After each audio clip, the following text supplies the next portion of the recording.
So for the session today, what we will be looking to cover, I think, are what I consider to be some of the most important kind of facets of Canvas, or some of the most important functions of Canvas. So this will include accessing Canvas, getting your dashboard ready, accessing modules, how to structure module content, assessment in Canvas, communicating with students.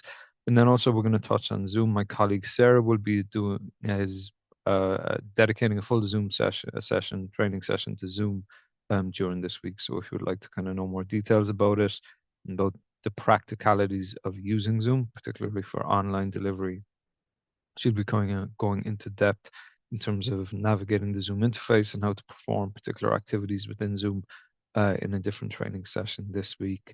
But what I'm going to cover is I'm just going to cover the process of being able to set up a Zoom class within Canvas, and then just a very brief overview of some of the main functionality of Zoom. So the first step anyway is a bit of an overview of what Canvas is. So Canvas is basically MTU's virtual learning environment, or another acronym for it is an LMS, a learning management system.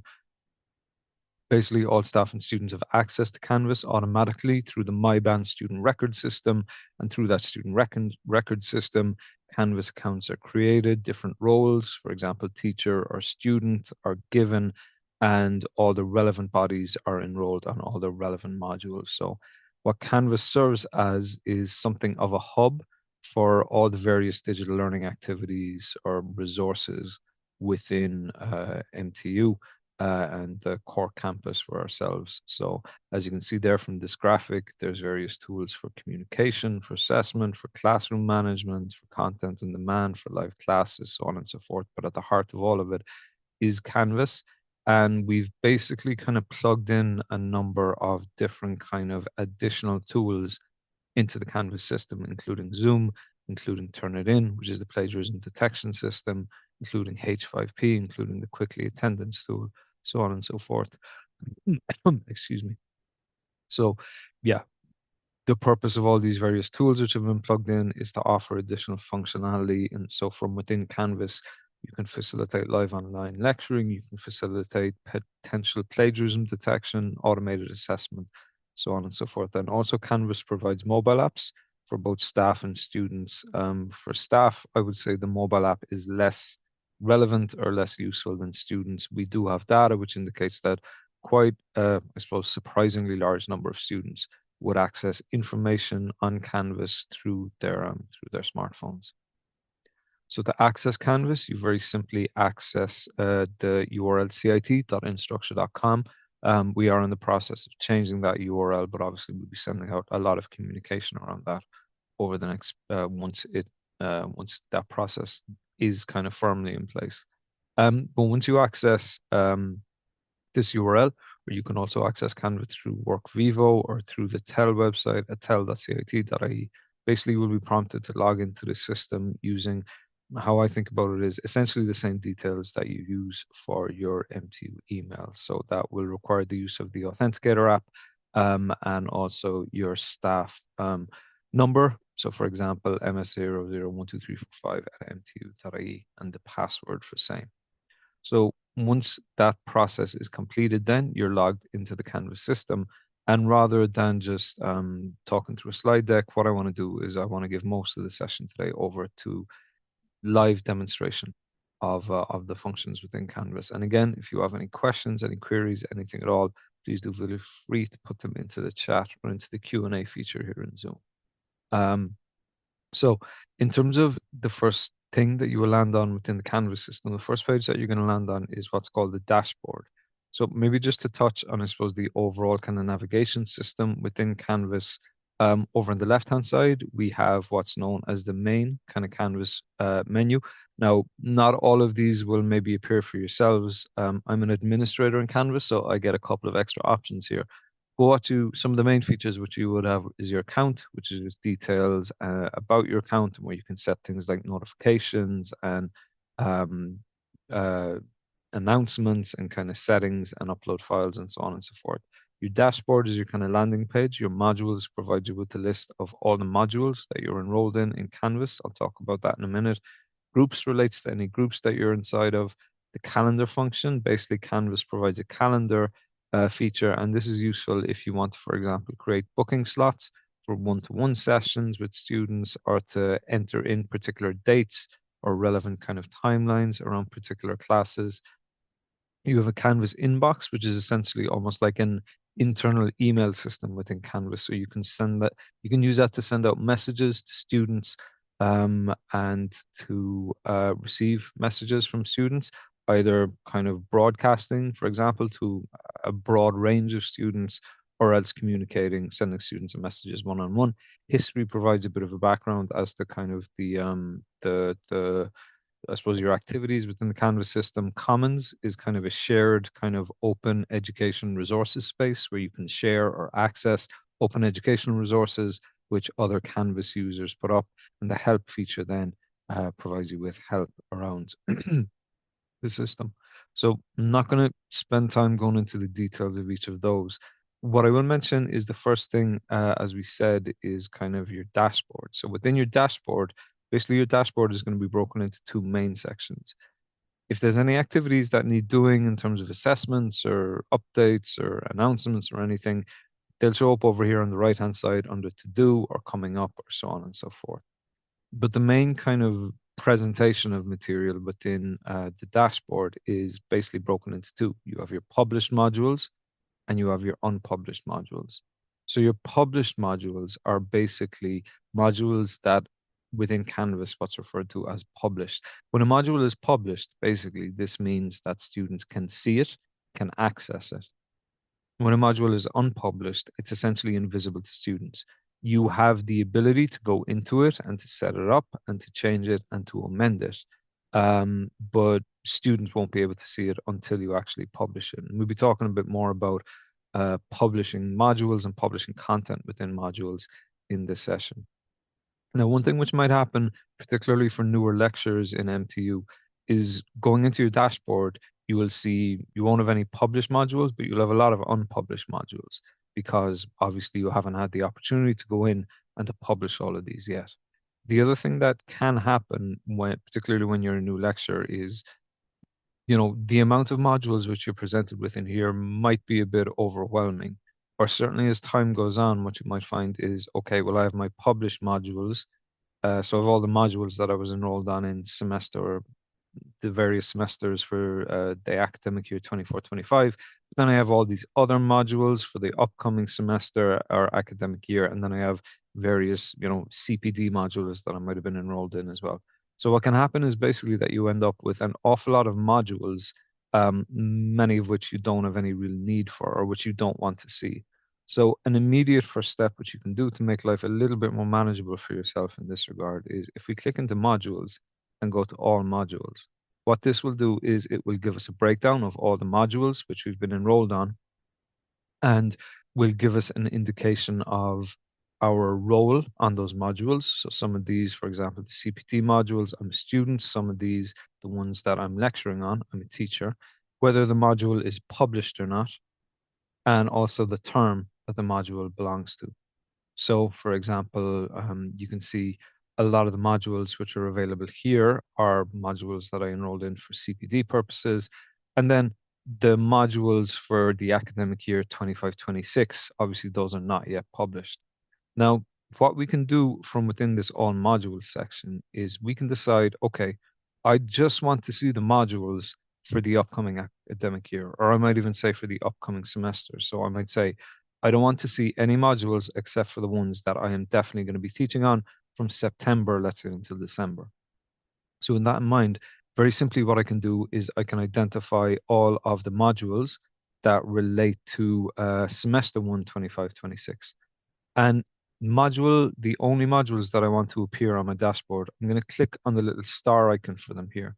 So for example, we'll say, all right, just academic year 25-26, just the semester 1 and the semester 2 modules. So that means basically this module and this module. So I'm just going to star both of those. And when I go back to my dashboard, then by clicking on the dashboard item, you can see then only these two modules will appear for me. So an immediate first step from making your dashboard a little bit more manageable is going into modules, clicking on all modules and starring just the modules that you want to appear. So again, the star is to the left-hand side of the module name. Once that's done, what we can do is to access into a module, we can simply click into it. And from within here, then we have access to to essentially being able to set up the module as appropriate. Now, one of the first things that you'll notice is that this module is unpublished. So again, when a module is unpublished, it means students can't see it. When it's published, it means that students can see it. Um, so one step, well, I guess one immediate kind of talking point or one immediate kind of tip is that very often if a student complains that they cannot see your module inside in their Canvas, more often than not, it's because the module is simply unpublished. It might happen that a student can't see it because they're not enrolled in it properly in MyBan, in which case it's a question of directing them to a service desk so that they can get enrolled correctly in MyBan. But generally, if a student can't see your module, a good step to do is just to make sure it's published. If the module is published and your student still can't see it, then it might be an issue with their actual enrollment in MyBan.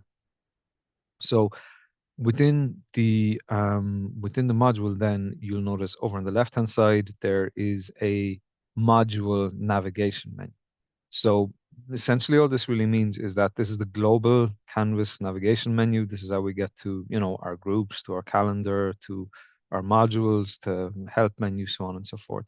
But this menu over here on the left-hand side, that's very simply just the different kind of features and tools and resources that are available to us for this particular module. You'll notice as well that any of the items over on the left-hand side here, any of them which have this kind of icon, which have a kind of an eye with a line through it, that basically means that these are not visible to students. Now, without wishing to get too confusing, some of these have that icon very simply because there's no content available to them. So with units, with assignments, with announcements, you don't need to, all you need to do to make these options visible to students is to simply create an announcement or add to the units or add to the assignments. Some of them, however, are deliberately hidden. So if you want to kind of double check your menu or if you want to kind of, I don't know, change any of how this module menu is presented, what you can do is you can click into settings. From here, you can click into navigation. And this then gives you the options to, change your module navigation should you wish to. We don't, Staff are free to change the module navigation however they wish to, but we do have these as the kind of this as the default setup, and there are some good reasons for that. So anything which is kind of up in this upper section, up from here upwards, is visible to students. Anything in this lower section is hidden from students. So for example, if for some reason we wanted to make files available, we can drag this up here. And if we hit on the save option, if you look at the files item here, it's got that eye icon next to it. But once we change that, files now, the eye icon is missing, and that means students can see it. Now, generally what we would say though, is we've kind of set up the module navigation menu like this for good reason. Primarily, there are certain items which you probably don't want students seeing. You don't want students seeing the people item because that gives a list of all the other students. You don't really want them accessing the pages. Outcomes and collaborations are not really elements that are used much. Chat is an additional communication feature which isn't really used much. So again, it's entirely up to yourselves. If you do want to change up the navigation, you have complete freedom to do that. But generally, we would say, or we would recommend kind of keeping to this default system, just because it, I suppose, gives a certain consistency across modules for students. But the other element as well is it just, I suppose, makes life a little bit easier for yourself. And it's been designed to give just the important elements as opposed to a load of unnecessary elements or kind of extra tools that are available within Canvas. So in terms then of, I suppose, in terms of adding content to the Canvas system, so there's a number of different tools available for making content available to students. The main way in which we would do so is very simply in the unit section, which is also the default homepage for your module. So the way to think about the unit section or adding content to Canvas is you can basically create a unit using this blue button here. So plus unit, what that will do is it will look for a name. And the way to think about a unit is essentially it's like a folder on a computer. So units are useful just in terms of how you want to set up your module for students. So the way I would typically set up my module, for example, is I would go week one. So that's the week one unit. I'd have a week two unit, week three unit, so on and so forth. Other lecturers maybe might like to do it slightly differently. They, instead of going by week, they might say, okay, here's subject matter one content. So, if I was teaching, oh, I don't know, philosophy, then I might say, all right, here's the folder about Descartes, and the next one is the folder for a different philosopher, and so on and so forth. But generally, what I find works best is I like to set up my units based on week one content, week two week content, so on and so forth. So once you've created a unit, what you can do then is you can basically add content to that unit. The way in which you add content to the unit is once the unit is created, you can click on the plus button here. And what that will allow you to do then is it will provide you with this drop down. And from here, you can select the different type of content that you might want to add to your unit. So we won't have time to go into all of these. By far, the most common way of providing content to students is by simply giving them a file. So what you can do here is you can select file. Any existing files, like these are just some default images and so on and so forth that are in every unit, are available here. And if you select one, you can add it up. The alternative is to click on this option for create file, hit the choose file button, and from there, that will allow you to very simply go and pick a file from your machine. And if we hit add item, that then is now available in the unit for students. So again, that process can be repeated to add as many different files as you might wish to. And this way you can make all of these available to students. And you can, so for example, for my modules, generally, I would tend to add any, a copy of my slides, any additional reading resources, so on and so forth, relating to week one, or that were delivered in week one. Under week one, all the week two content goes into week two, so on and so forth. And you just create additional units and add to them as you wish. One or two other tools, which are generally a bit kind of superfluous to requirements, but which might be useful for yourselves. Instead of a file, something which we can pick is a text header. So all this does is it basically kind of puts a header within the unit. So I might say, okay, lecture one resources. So that creates this, what is essentially just text to say lecture one resources. And what I do is I just drag everything relating to that under here. Another, as an example of an additional element, I might say additional reading. And then I can add, links to additional sources or resources in here. If I want to link to an external website, what I can do is, again, from the menu, I simply select external URL. And what this does then is it allows me to put in a URL to give it a name. We'll say additional reading for week one. Hit add item. And you can see there then, that's what it looks like. Everything under this header is lecture one resources. Everything under this is additional reading. Now, one thing which you might have noticed, and through that process, you can add to your various units assignments, quizzes, files, pages, discussions, text headers, external tools, so on and so forth. You can also mess with the indentation if you want, as a way of just, again, adding some kind of visual kind of differentiation between the various elements that you're adding on.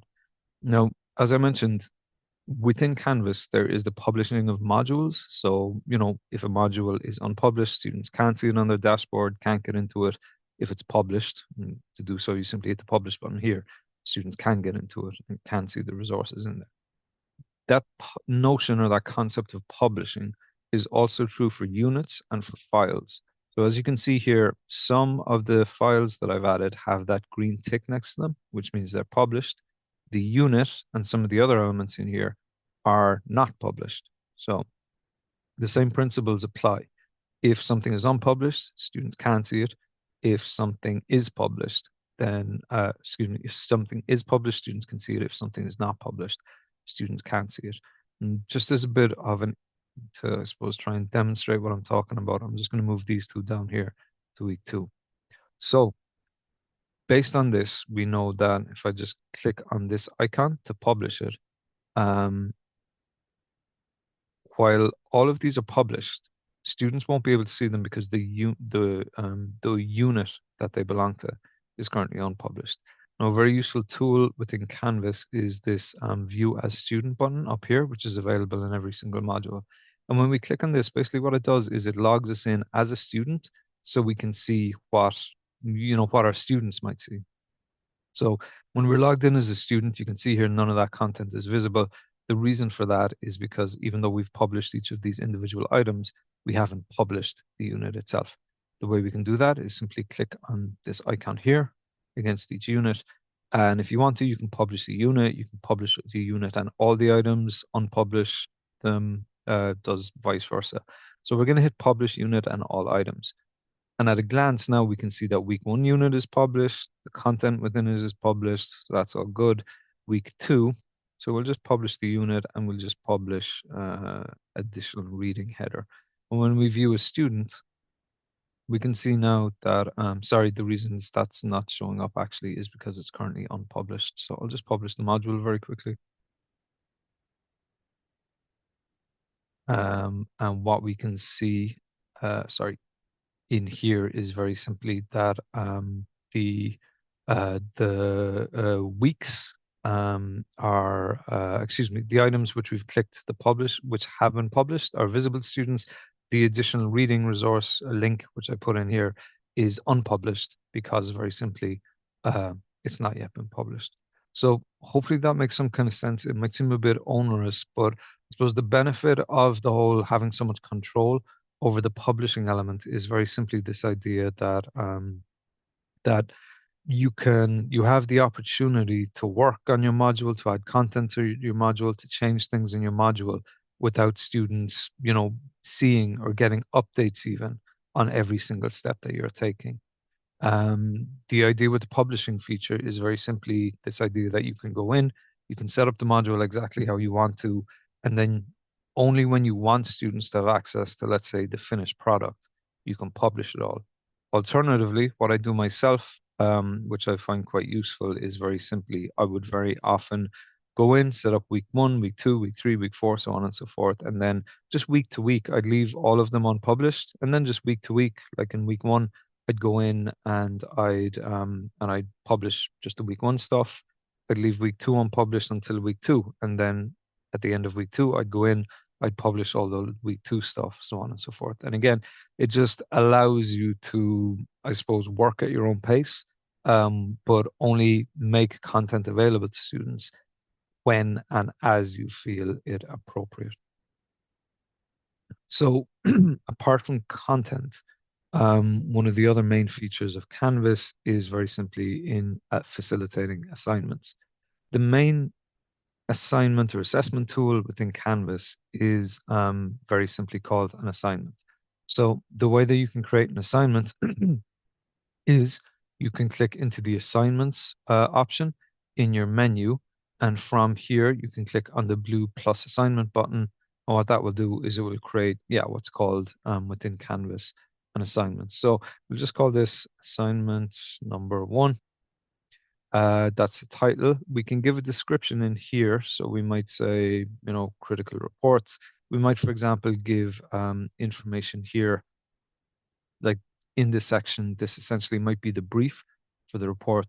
But within this kind of what's called a rich editor tool in Canvas, we have all these additional formatting options that we can make use of if we want in terms of how to format the text, but also as well in terms of being able to insert links. So for example, we might say, okay, this relates to the content covered in, we'll say week 2. And what we can do is if we click on the link option, we can put in an external link like google.com or whatever, or we can put in a module link. And what that will allow us to do is it'll allow us to click on the various elements within the module here, and we can pick elements that we want to link to. And that now links students to week 2 in our units area. So again, this is just a really good way of signposting students to the relevant resources that they may need.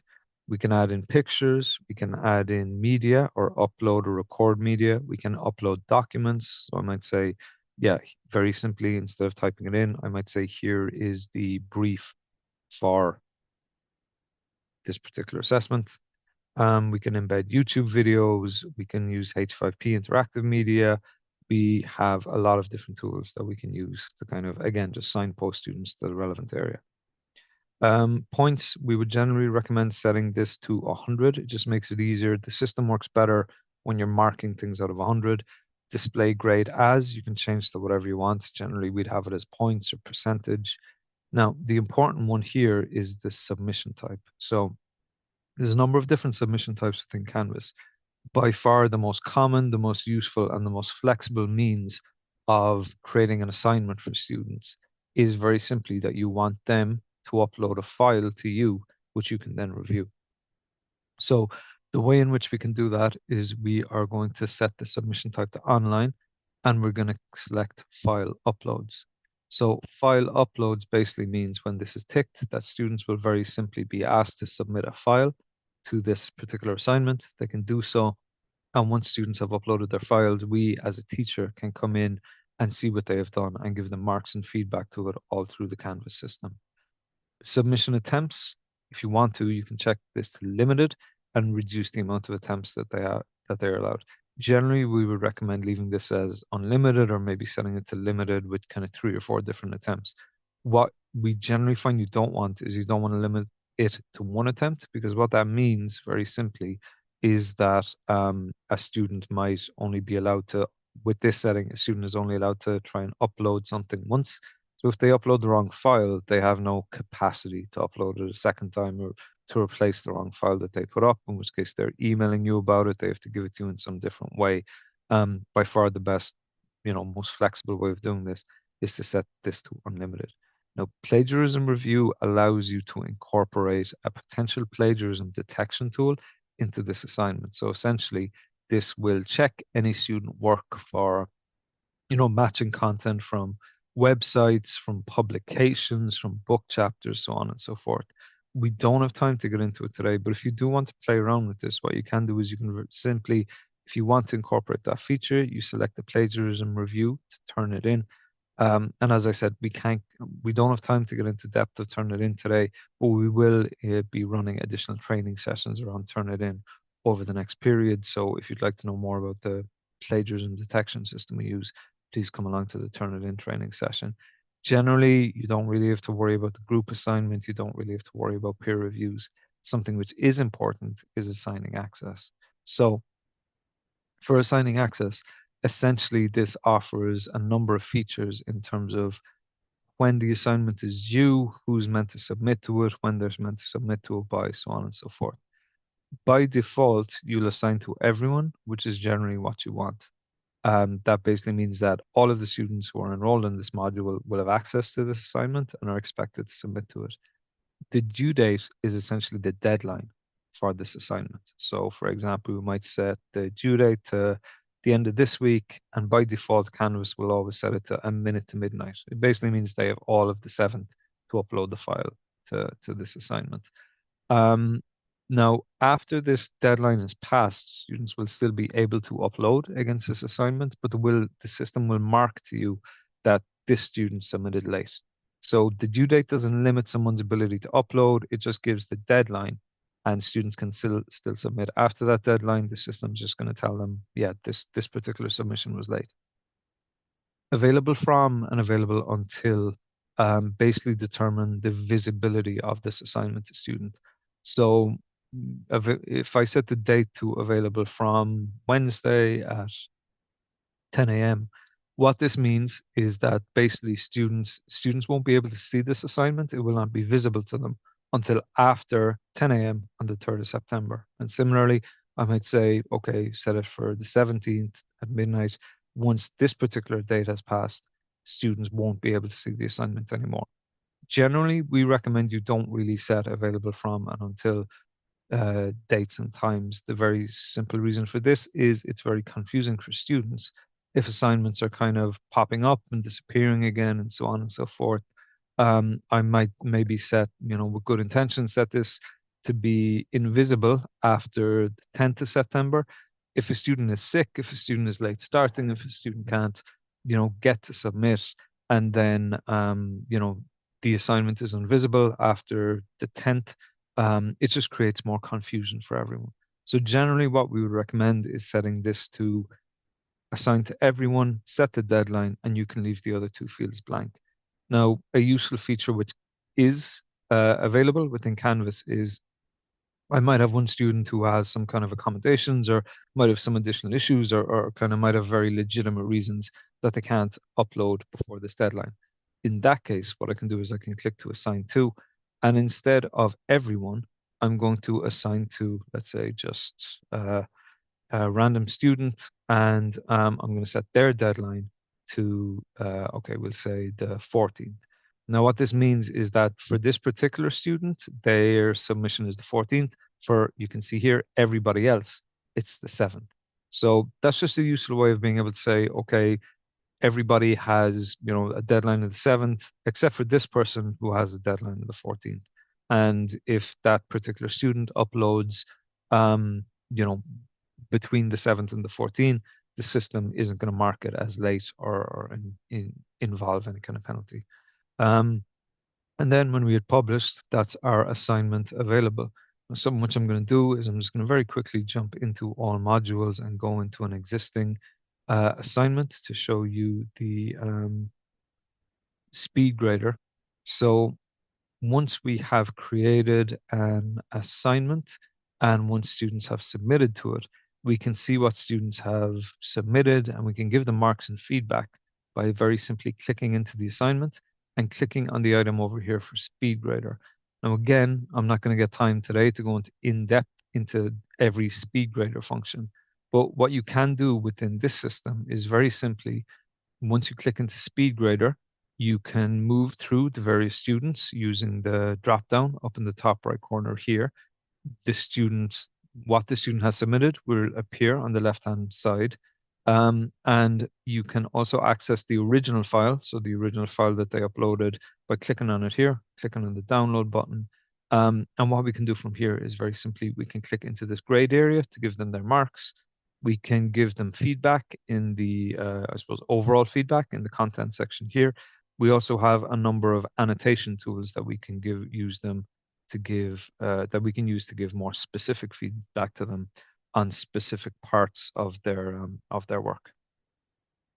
And when we're happy with all of that, what we can do is we can hit the submit button, and that then will kind of input the student's grade into the Canvas system. So again, we're going to be running a specific session on assessment and assignments within Canvas over the coming weeks. So if you'd like to know more information about assignments and quizzes and kind of the whole process around that, as well as accessing SpeedGrader, giving the marks and feedback, so on and so forth, we'll be running additional sessions for that over the next kind of coming weeks. So two final things, three, I guess, that I want to cover very briefly, just within the time that we have left.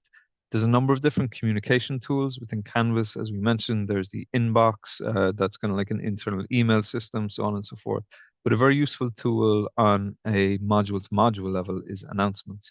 What announcements allow you to do very simply is kind of create this kind of broadcast. It's almost like a notice on a message board that all students get. And generally, once you put up an announcement, students get some kind of email notification or a notification through the Canvas app that there's a new assignment or a new announcement rather available to them. So, for example, something which I might do is I might say, "Welcome to week 1 of the module." This is the title, and then within the topic content, I'd put in whatever is appropriate.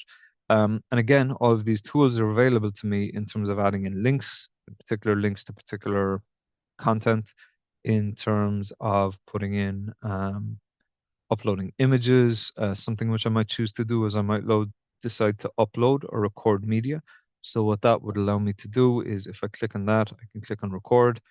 And instead of maybe typing content in, I can record an actual video message for students, which will be embedded into the announcement and which they'll be able to see.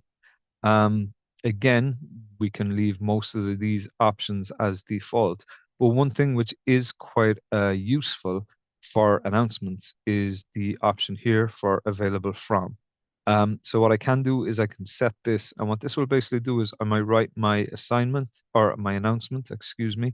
I'll want it to go out, let's say the 16th at 10 a.m. And what this lets me do then is I can save it, and this means that this announcement will go out, as you can see here, from the 16th of September at 10 a.m. And I suppose the benefit of something like this is very simply that what I might do is I might, because for me, certainly a lot of the content that I would have, um, or a lot of the announcement that I would send out, they tend to be the same week to week. It will be the first week would be welcome to week one. The third week would be, hey, there's the first assignment is available. The fifth week would be reminder that the deadline for the first assignment is coming up. The sixth week might be, hey, be sure to check out this additional reading, so on and so forth. So again, kind of like the publishing function, the what the kind of delay feature allows me to do, just click back into this, click on the edit button here. What this allows me to do is basically to write up all of my announcements for the coming semester, and then I can say, okay, this one goes out on the 16th of September, the next one maybe goes out on the 14th of October, the next one goes out at the start of November, so on and so forth. And again, all of these would, the timings of these would maybe ideally align to the kind of content that I'm giving in the module. So again, let's say the first assignment for this module is due the start of November. I'd maybe set this announcement to go out, the last week of October, so on and so forth. You can also, if you want to allow number of options here in terms of allowing participants to comment, allow them to like it, so on and so forth. Generally, you don't have to worry too much about those. You can just kind of leave them blank, essentially. So like I said, announcements is a really good communication feature for Canvas modules because very simply it just allows you to kind of broadcast information to students, and you can kind of, write announcements ahead of time and send them out. So one of the last things I'm going to talk about is the Zoom feature, which is available within all Canvas modules, in particular for any online modules, for any online or blended programs that might be delivered. The Zoom feature is a really useful tool within Canvas. So to access this, you simply click into the Zoom item in the module. You can click on the blue schedule a new meeting button. And then from within here, what you can do is you can set the topic, which by default will be the name of the module. You can set a description for it if you so wish. You can decide when it's going to happen. So let's say my first lecture is going to be Monday the 22nd at say 4 p.m. The duration is 2-hour lecture.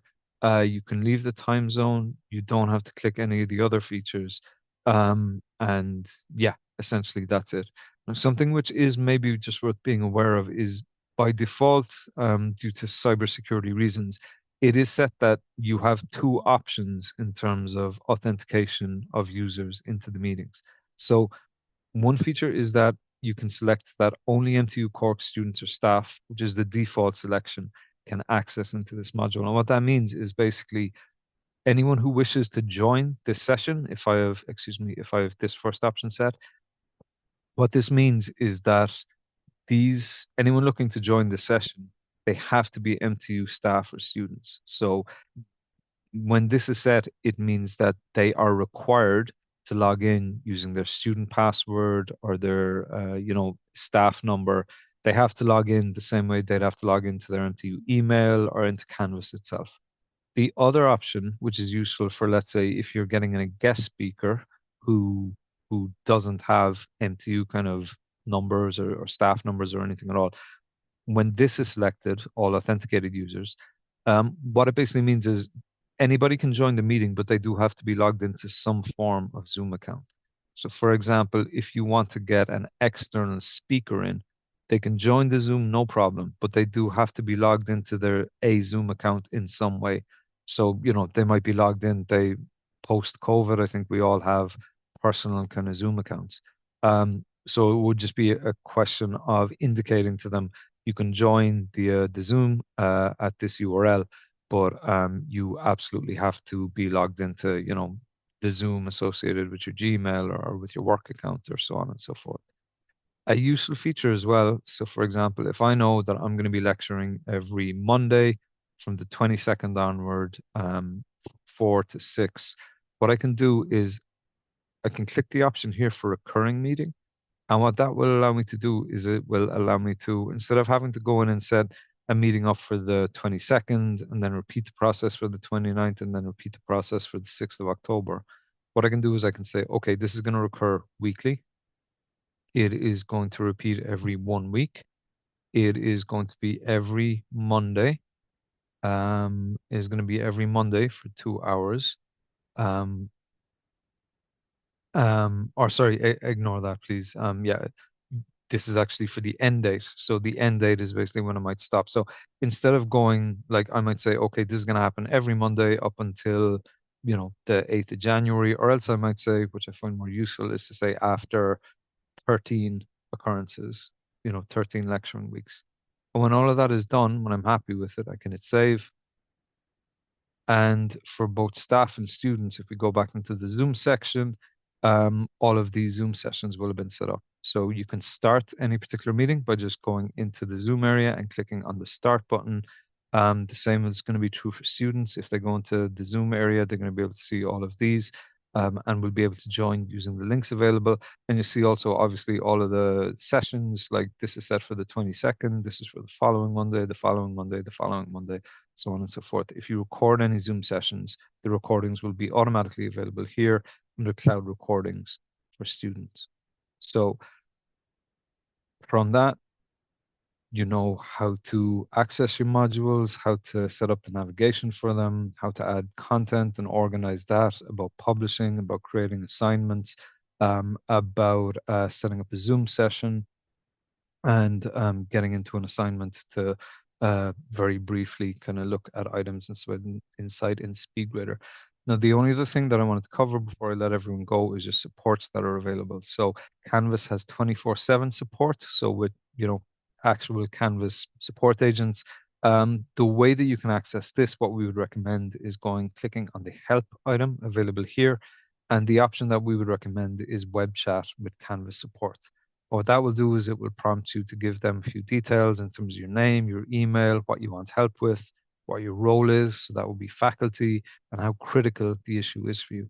And by doing all of that, you can talk directly live with the Canvas support agent. So again, that is something which is available 24/7. So if you have any issues, any difficulties, unsure of how to do anything or encounter any problems in Canvas, there is support available to you at all times by going into help, clicking on web chat with Canvas support, and just filling in the details there and talking to a Canvas support agent.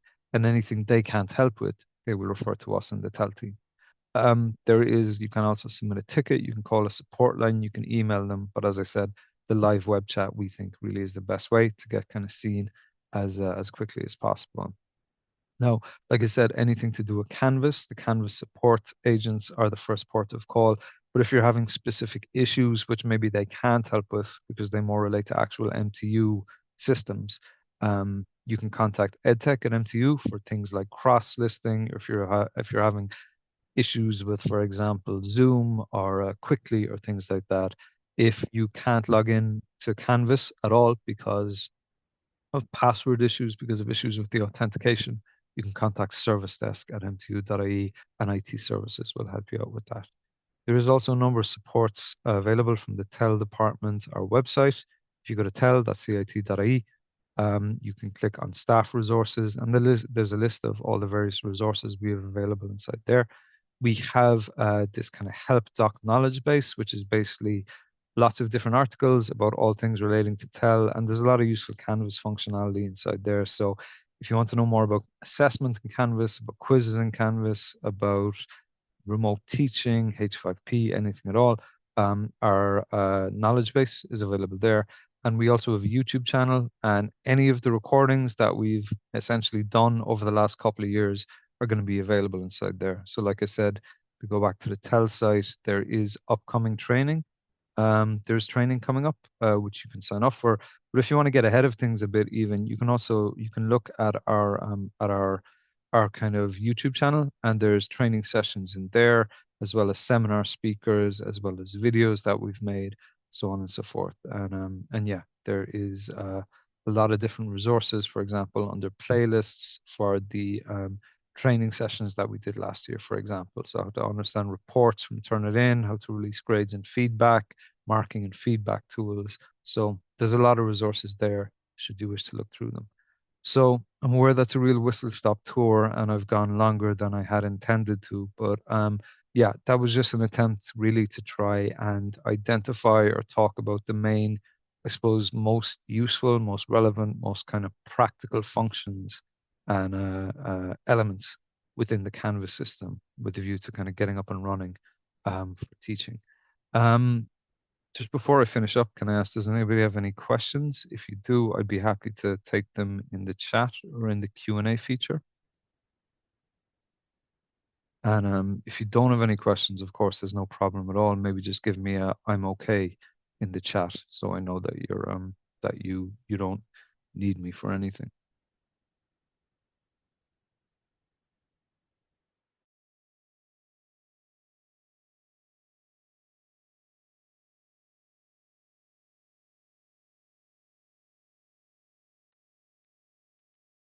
Okay, well, I'm going to take that as a sign that everyone is happy. So all that's left to do is to very simply say thanks very much, everyone, for coming along to the session today. We hope it was of some use to you. And as I mentioned, we'll be running a lot of additional training sessions over the next period.